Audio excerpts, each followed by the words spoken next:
Hello नमस्ते। आज चाहिँ हामीले बटर चिकन बनाइरहेका छौँ। पहिला बटर हालेर मेल्ट गर्ने, त्यसपछि हामीसँग फेनुग्रिक र कस्मिरी मिर्च अनि टमाटर ग्रेभी हाल्ने। त्यसपछि हामीले मसलामा चाहिँ हामीले सिनामन पाउडर अनि क्यासु नट पेस्टहरू, कार्डामन पाउडरहरू हालेर कुक गर्ने।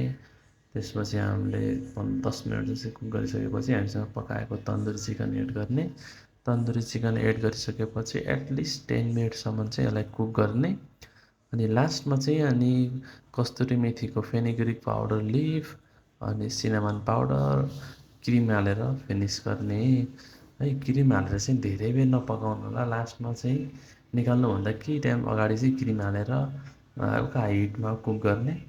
त्यसपछि बल्ल रेडी हुन्छ तपाईँहरूको बटर चिकन। अनि यसलाई चाहिँ नर्मल प्लेटमा माथिबाट क्रिम र कस्तुरी मेथी हालेर फिनिस गर्ने, बटर हालेर।